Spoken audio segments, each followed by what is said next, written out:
अस्सलाम वालेकुम। Chapter 1 function and limits mathematics part 2, उसका हम टॉपिक देखने जा रहे हैं टाइप्स ऑफ फंक्शन। तो एक्सपोनेंट फंक्शन की डेफिनेशन है a function in which the variable appears as exponent power is called an exponential function. ऐसा फंक्शन जिसकी पावर में कोई भी वेरिएबल आ जाए तो वो हमारा एक्सपोनेंट फंक्शन होता है। For example y is equal to a x या y इज इक्वल टू 2 की पावर x। तो इसमें भी हमारे पास पावर x में आ गई है, x एक वेरिएबल है। इस फंक्शन में भी हमारे पास पावर x में आ गई है, x एक वेरिएबल है। ऐसा फंक्शन जिसमें जो पावर है वो हमारे पास वेरिएबल की फॉर्म में हो वो एक्सपोनेंट फंक्शन कहलाता है। नेक्स्ट है लोगार्थमिक फंक्शन। लोगार्थमिक फंक्शन और एक्सपोनेंट फंक्शन एक दूसरे का इन्वर्स होते हैं। लॉग की भी कोई ना कोई बेस होती है और एक्सपोनेंट की भी कोई ना कोई बेस होती है। जब हमने लॉग को एक्सपोनेंट फंक्शन में बदलना होता है, लॉग को ख़त्म करने के लिए हम एक्सपोनेंट लेते हैं और एक्सपोनेंट को ख़त्म करने के लिए हम लॉग लेते हैं। If x is equal to a y then y is equal to log a x where a greater than 0, a is not equal to 1। a की जो वैल्यू है जो हमारे पास लॉग की बेस होगी वो ना तो 0 हो सकती है और ना ही 1 हो सकती है। क्यों नहीं हो सकती है ये हम अब देख लेते हैं। Now we take x equal to a y, taking log on both sides. हमने लॉग लिया दोनों साइड पे, तो log x base a log a y base a, तो log a x is equal to, ये हमारे पास जो पावर होती है लॉग में वो शुरू में जाती है y log a with base a। तो जब भी कोई लॉग बेस सेम के साथ आ जाए, सेम वैल्यू के साथ और सेम बेस के साथ, तो वो 1 के इक्वल होता है। तो ये हमने यहाँ पे 1 लगा दिया है। Log a x is equal to y.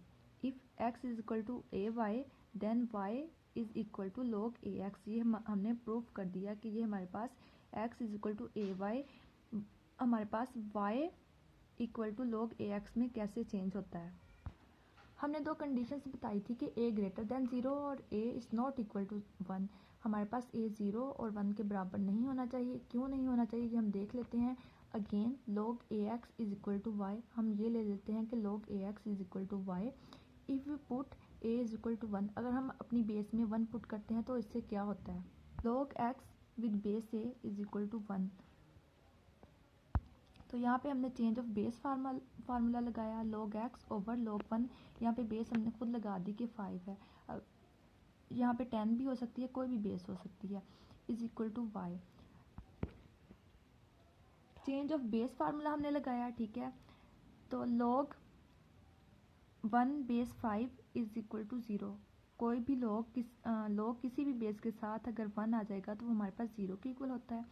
और यहाँ पे हम 0 लगाते हैं, समथिंग ओवर 0 इन्फिनिटी होता है। तो ये हमारे पास अनडिफाइंड हो जाएगा, y is equal to infinity आ जाएगा, ये तो अनडिफाइंड हो जाएगा। इसलिए हम एक की वैल्यू 1 यानी कि हमारे log की बेस 1 नहीं हो सकती। अब हम दूसरी कंडीशन देख लेते हैं कि a ग्रेटर देन 0 क्यों होना चाहिए। Now take log ax equal to y. If we put a equal to 0 log, हम बेस अब 0 लगा के देखते हैं कि इससे क्या होता है, log 0 x equal to y. अब हमने चेंज ऑफ बेस फार्मूला लगाया, log x ओवर log 0। यहाँ पे जहाँ पे कुछ भी ना हो वहाँ पे बेस 10 होती है, तो यहाँ पे बेस 10 है और यहाँ पे भी बेस 10 है, इज इक्वल टू वाई। तो log 0 किसी भी बेस के साथ आ जाए तो वो 1 के इक्वल होता है। log 0 किसी भी बेस के साथ आ जाए तो वो 1 के इक्वल होता है। log x over 1 is equal to 0, तो log x equal to y. तो हमारे रिजल्ट के साथ मैच नहीं कर रहा। हमने ये प्रूव किया है कि log ax equal to y और यहाँ पे हमारे पास log x equal to y आ रहा है। तो इसलिए हमारी जो बेस है वो 0 के बराबर भी नहीं होनी चाहिए और 1 के बराबर भी नहीं होनी चाहिए। हमारी जो बेस है वो 0 और 1 से बड़ी होनी चाहिए। नेक्स्ट हमारे पास है explicit function. If y is easily expressed in terms of independent variable x, then y is called an explicit function of x. For example, y is equal to x square plus 2x minus 1, y is equal to square root x square plus 2x plus 3. Are explicit function, it can be written as y is y is function of x. Next है implicit function. If x and y are mixed up and y is not be expressed in terms of the independent variable x, then it is called implicit function. ऐसा function जिसमें हमारे पास variable mix up हों x की form में भी और y की form में भी, तो इसको हम इम्प्लिसिट फंक्शन बोलते हैं. For example x square plus x y plus y square is equal to 2, x y square minus y plus 9 over x y is equal to 1. ये हमारे पास इम्प्लिसिट फंक्शन की एग्जांपल है.